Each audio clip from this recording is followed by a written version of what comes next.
From death to America in 1959 to death to the dictator in 2026, Iran has come a long way. And yet the scenes emerging from the Islamic Republic look like they are playing on a loop since past 47 years.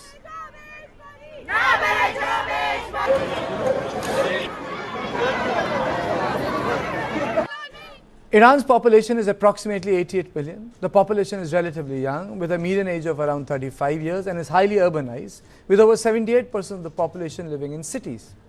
Iran today runs two economies, one on paper and one on the street. While the government claims an official rate of 42,000 rial per dollar, real prices follow a free market rate above 1 million. The gap is the result of the decades of mismanagement, opacity, and an extractive economic model that discourages investment and reward. Rent seeking is encouraged. Maybe I would say that it's the norm there. And when currency collapses and the trust vanishes, protest becomes inevitable, as you see on the screen. Costly imports, years of drought, Western sanctions, systemic corruption, and constrained oil revenues have all contributed to runaway inflation in Iran. Food and basic necessities, housing and rent, medicine and healthcare, fuel and transportation, and utilities have become unaffordable for Iranians.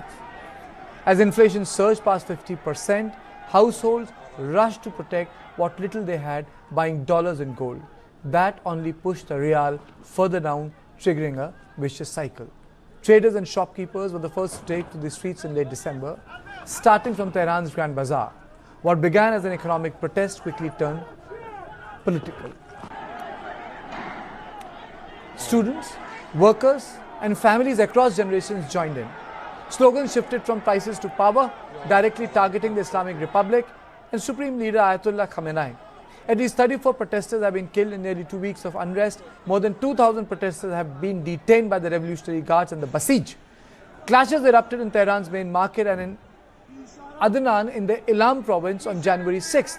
Protesters chanted "Death to dictator" and the Pahlavi will return. The US State Department's Persian account has been actively involved in monitoring the situation. It openly amplified protest visuals thanking demonstrators after Tehran street was symbolically renamed after Donald Trump. US President Donald Trump warned Tehran that America was locked and loaded if protesters were killed. So the big question is regime change possible in Iran? Are protests still economic or political in nature? How firm is the rule of clergy in the country? Why are Iranians raising pro-Pahlavi slogans? Will these protests persist? Now let me straight away go to my guests, Ambassador Prabhu Dayal, Dr. Zakir Hussain, and Itai Melchior. All of them join me, but let me first go to Ambassador Prabhu Dayal. Ambassador, one aspect of this protest is there is an unrest in the Bazaar. The second aspect of the protest is that the people born after 80s, a lot of writers say, have no memory of the revolution, and they feel that their parents have voted a closed regime, which has completely cut Iran off from the larger world. And the third thing which is coming out is that the people are saying pro-Pahlavi, shouting pro-Pahlavi slogans. I wanted to put this in perspective for our viewers in India. Why is this happening? Well, you know, Iran is experiencing some of the most intense unrest in its modern history. And this is driven by an economic crisis, a collapsing currency, and rising public anger due to a number of reasons which you pointed out during your introductory remarks. Now, over the past week, protests that began as strikes by shopkeepers over the plunging rial have spread to major cities across the country. And demonstrators are now openly criticizing the government's economic management and chanting anti-leadership slogans. As you pointed out, there are reports that these slogans also include "Death to Khamenei," which is really, really unforeseen, because to raise slogans like that against the supreme leader of the country takes an enormous amount of courage in Iran. Now, inflation has soared above 40%, and food prices have risen over 70%. So for many Iranians, basic survival has become a struggle, and people have been pushed onto the streets because of their desperation. So public anger is directed not just at the economic hardship itself, but at the government and clerical establishment, which are seen as responsible for decades of economic mismanagement and endemic corruption. Protesters accuse the government of prioritizing funding of proxy groups like Hezbollah and Hamas over domestic needs. Now, human rights groups report that at least 36 deaths of protesters have taken place and more than 2,000 arrests. Now, amid this turmoil, multiple intelligence reports from various outlets say that the Supreme Leader Ayatollah Khamenei could leave Tehran with around 20 close aides and family members, perhaps head towards Moscow. And this alleged escape plan would be triggered if Iran's army or the Revolutionary Guard Corps or some other security services were to desert or refuse orders to suppress protests. Now, President Trump has warned the Iranian government that if Tehran violently kills peaceful protesters, America will come to their rescue. Iranian leaders in turn have responded with threats, declaring that any foreign interference or intervention would make American military personnel and bases in the region legitimate targets. Therefore, taking all this into account, the situation is very tense and very dangerous. Okay. Dr. Zakir Hussain, your opening comments, sir. Iran is a hard state. Is it ripe for a change? It's hard state, of course it is hard state, but external forces should not intervene to change any legitimate government. It should not become a fashion in the world that you can pick up anyone and declare as a criminal and put on a trial in your own kangaroo court. This is not good.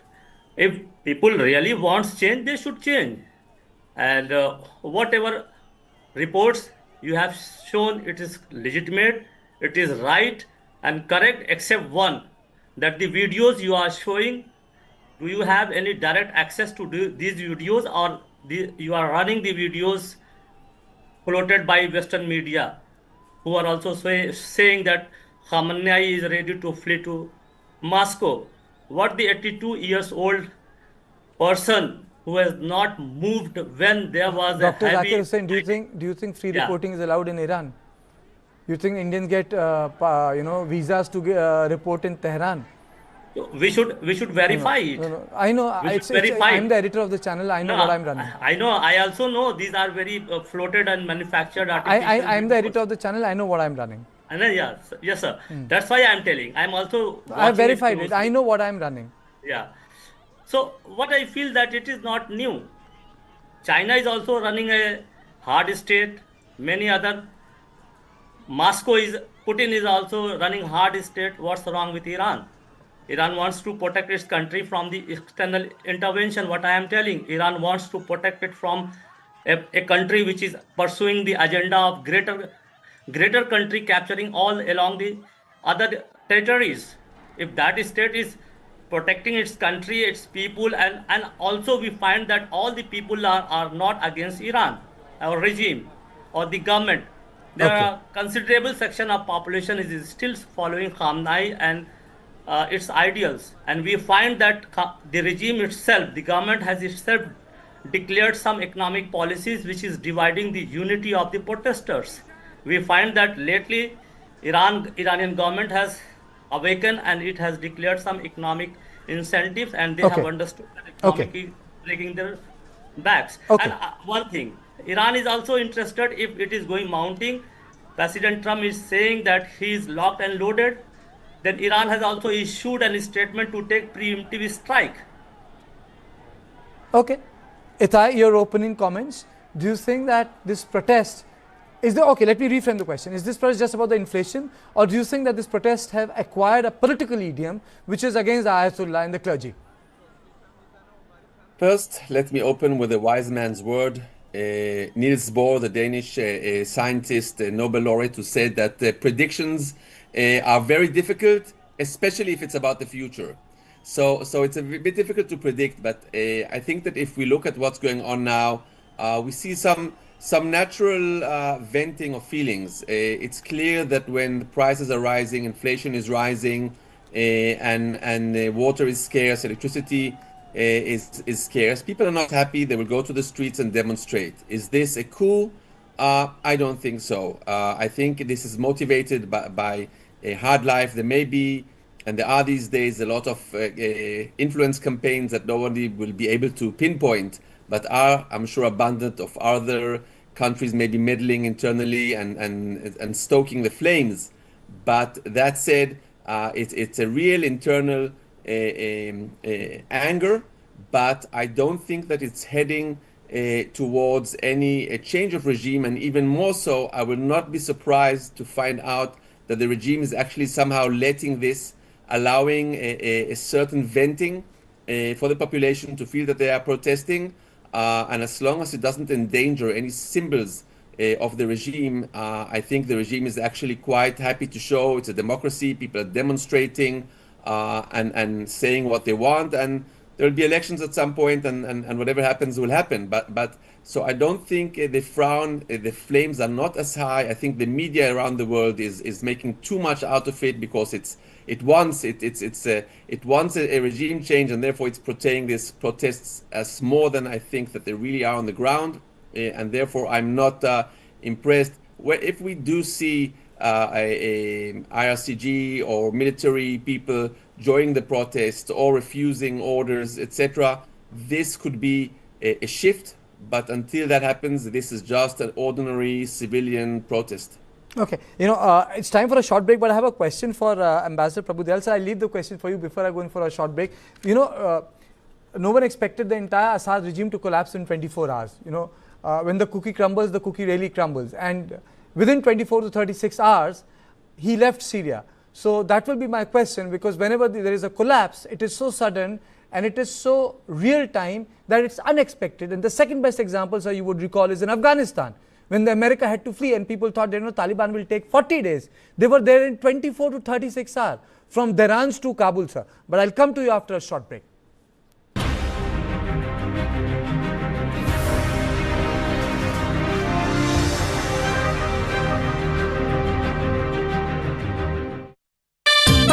खेलता है झूलता उछलता है दौड़ता कभी कभी दौड़ कराता है आगे आगे बढ़ता है इंडिया अमूल दूध पीता है India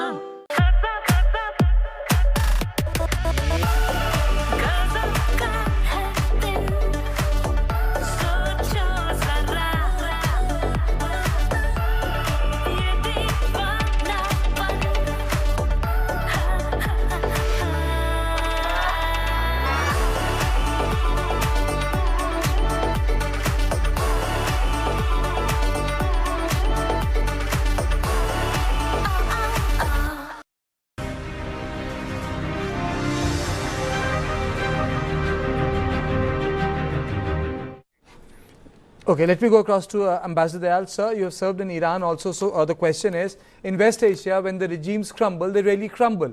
So my question is, how is this protest different from the protests previously they used to happen?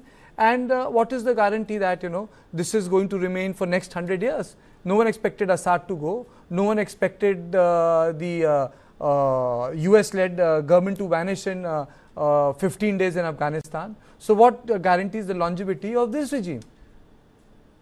Well, first, let me say that this is not the only big protest which has taken place in recent years. In 2022, there was a very big protest relating to Mahsa Amini and the whole issue of women and hijab. And in that, the number of deaths was much larger. So it was a much bigger protest. But this one also is tending to spiral out of control. There are many reasons for that. Of course, Dr. Zakir Hussain said that Iran may be a hard state, but it does not interfere in other countries. I've served in Iran, Dr. Zakir Hussain. The Iranian regime was notorious for interfering in other countries. What are these proxy organizations like Hezbollah, like Hamas? like the Houthis. They're all proxies propped up by the Iranian regime. And the anger of the people of Iran is that a lot of money is being spent on these proxies, which should be spent on the Iranian people. In other words, the Iranian Islamic government is diverting precious financial resources, and the people of Iran are suffering. So don't tell me that the Iranian regime doesn't interfere in other countries. The biggest problem for the people of Iran is that their government meddles in other countries. Now, let me tell you what our anchor was telling me, Dr. Kartikeya. He asked me whether the Iranian regime could crumble. Well, one doesn't know. The situation is very delicate. But of course, as you pointed out, when regimes crumble, they don't take long in doing so. You pointed out the Syrian example. You also gave the Afghan example. So these are all governments which are propped up by force. And when they crumble very quickly. So one doesn't know. But of course, as things stand, the Iranian regime, if it is supported fully by the armed forces and by the Iranian Revolutionary Guard Corps, the IRGC, and the security services, it will be able to put down this revolt. But the situation is complicated because of the global scenario.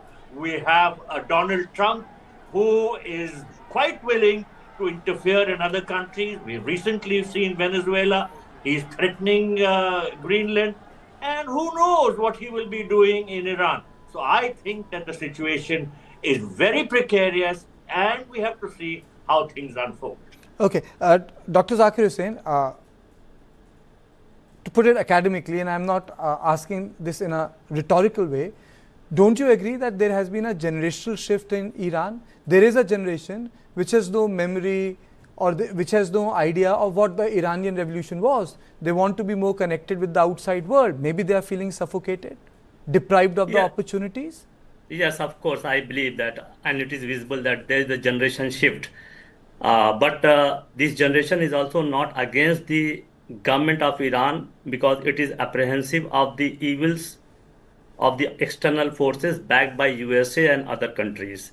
And only Iran is not dirty in this Middle Eastern water. All the countries are dirty. All the countries are backing proxies. All the countries are expanding. Someone is building madrasas, someone is building ISIS. This is an age of proxies, so nobody is clean. And other side, that the problem with Iran is that this government is not being able to overcome the impact of sanction and promise a better future, bright future, better future to the upcoming generation. And Iran, to data says that Iran has the largest middle class, technical class, educated class in the entire Muslim world. So they are more interested to join the West, they are more interested to join China, but the system is not permitting, and this is one of the reasons why they are also signaling the government, you should do something.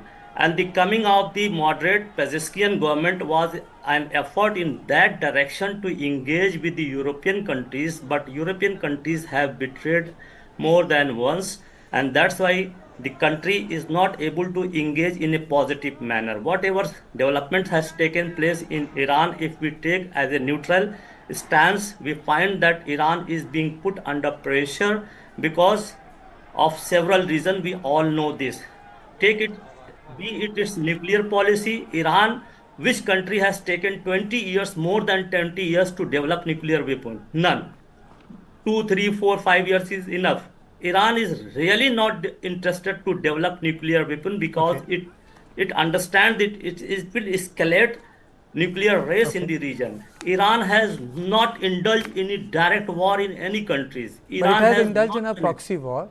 I mean, everybody is doing. It doesn't give a clean chit to Iran. They have, they finance Hezbollah. They are resisting. If we are talking about Hamas. in a real. I don't like stopping my panelists, but you can't wish away Houthis, you can't wish away Hezbollah, you can't wish away Hamas. They have done that. In fact, there was a terror attack in India also. They did it on our soil. There's a very good film you must watch. Iranians, it was a terror attack on our soil. will you give your country to those forces which want to destabilize and divide and exploit mineral resources? No. You will adopt all sorts of things to protect yourself. Okay, you made your point, Itai. There's a broader question for you. There are sometimes external factors can consolidate a regime. I use this word for Pakistan. People thought that after the beating Pakistan got in Operation Sindoor, something will happen to Asim Munir. But Asim Munir, he went on to become the field marshal. He consolidated himself. Worked on Trump. Do you think after US-Israel attack, it has consolidated the regime or weakened it? Listen, any regime that is trying to control people who are unhappy needs an external enemy, because an external enemy is always something that you can solidify your people around. Now, this is part of what the Iranian regime has been doing for years. They have no beef with Israel, no border, no dispute on water, borders, or anything. So why is it even fighting Israel or the big states and the US? But they need that, and you saw in the Eastern Bloc, mainly in the 70s, the demonization of the West. And it is a battle of culture, and the way to keep your people is, listen, you have to suffer because we are fighting a bigger cause. Of course, as Ambassador Dayal hit the nail on the head. If they now diverted all the money that is funneled to Hezbollah and other proxies, the Houthis and Hamas, etc., and Iraq and other money spent on that, there will be enough money to go around for the local population. And I think that if I was Iranian, I'd be very cross that a low rank Hezbollah terrorist is making more money than I'm making as a civil servant in my country. So it's an issue. But again, I don't think that maybe the war and the attacks have shown the people that this is not such a strong enemy to fight. But it's a big difference from Syria and Afghanistan, where you had armed forces marching on the capital. In this case, we have protesters with Molotov cocktails and stones and maybe light ammunition. It's not something that will overthrow a regime. I also don't believe that external intervention, beside the fact that it's wrong, it's morally wrong, and it won't make a stable country. If a neighboring country or superpower starts meddling in the issue, but I also don't think it's possible. It's not Venezuela. It's not closed. It's not accessible. I think that, it's got a much stronger but sir, I think enemy. That ship has sailed. The two superpowers. Israel is a superpower in West Asia. You bombed Iran, but that's a different debate. But even the U.S. and Israel stopped. I mean, Israel and the U.S. had a full domination of the skies. They could have kept bombing. They could have bombed political targets, and they stopped and refrained from it. So there's no. I think it's wrong, and I think I'm happy that both the Israeli leadership and the American leadership understand that overthrowing a regime by force is wrong. I cannot really explain Venezuela. Those are other things that play there, but I don't think we're going to see American troops coming to kidnap any Iranian leader soon. Okay, thank you. Thank you, Ambassador Dayal. Thank you so much for joining me. Thank you, Dr. Hussain. And thank you, Itai, joining me from Haifa. So this is all I had on Point 2. I'll see you again tomorrow at 7 p.m. Thank you and good night.